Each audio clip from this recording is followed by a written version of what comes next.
Daddy's girl. I was born into a loving middle-class home in Tucson, Arizona. My mother was a realtor, and my father owned a restaurant in town. We always had a roof over our heads and food on the table. Being an only child until the age of 5, some of my earliest memories come from the VHS tapes and faded photo albums at my grandmother's house. I was adored by my aunts and often shared holidays with my cousin, who was only 6 months older than I am. I was raised in the family restaurant and had many honorary uncles who coddled and loved me. Contrary to half the population in America, my parents also remained married until my father's dying breath. All things considered, I was raised in a very positive, privileged, and loving household. I remember being on the swing at the park with my dad when I was a tiny little peanut, and one of my favorite photographs in the entire world is of me in a polka dot dress pushing my dad on my tricycle, probably at the age of 3. Another one of my only other memories I can recall from before my brother was born is of me standing at my bedroom window, hysterically crying while watching my dad leave the house. Being the owner of a restaurant, he was always very busy, but for some reason this time sticks out in my memory. I have no idea where he was going or what he was doing, but I was so distraught watching my father leave the house that day that I couldn't peel myself away from the window to go to the bathroom, that I peed my pants right there on my bedroom carpet, desperately latching onto the windowsill. To this day, I have no idea why that moment was so traumatic for me. My dad has always been my everything, the epitome of all things, even surpassing his very last breath. My father is my best friend, and I'm daddy's girl through and through. My dad was my knight in shining armor, and I was the bright twinkle in his eye. I grew up visiting him at the restaurant. I was helping him make fresh pizza dough before I could even reach the scratch table. No matter how busy he was, I was always made to feel important at the restaurant. Customers knew me, the staff loved me, and what kid doesn't love a lifetime supply of pizza? My mother signed me up for a summer cheerleading camp at the age of 4. She was excited to have a girly girl just like her. Dressed in my adorable little outfit, after hours and hours of practice, we attended our first basketball game. From an outsider's perspective, this was probably stinkin' cute, watching a bunch of cute little girls cheering on this basketball game, but I remember it very differently. To be honest, I remember it like it was yesterday.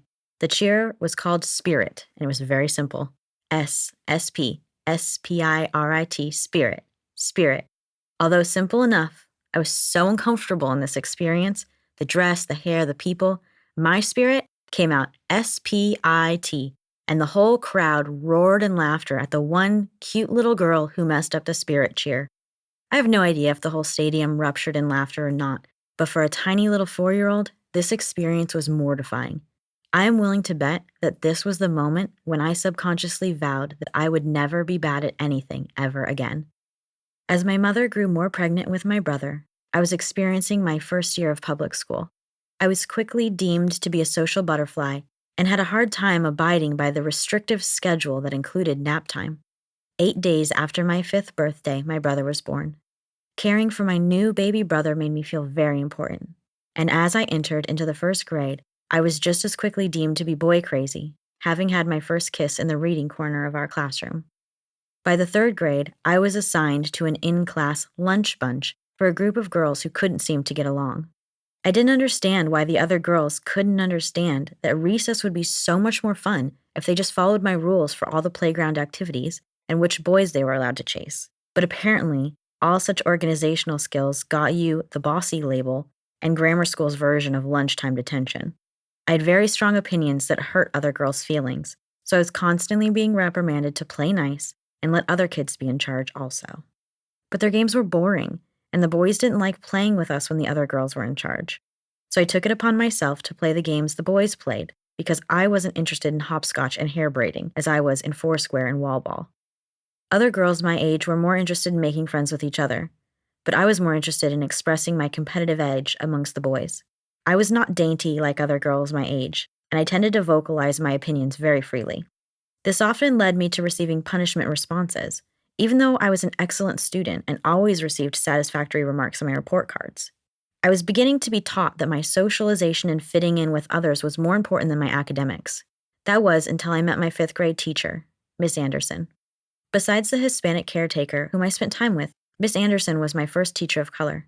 Miss Andy, as we adoringly called her, was the first influential adult in my life whom I can recall teaching me about diversity and inclusivity. Unlike the other grade school classes I had before, all the students in Miss Andy's class felt equal. There were no cliques, no cool girls, no outcasts. We were somehow all equally important.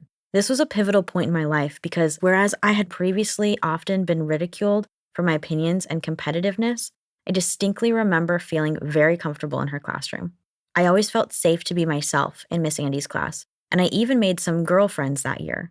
Miss Andy encouraged us to think for ourselves, to be true to ourselves, and be comfortable standing as an individual in a room of varying characters and opinions.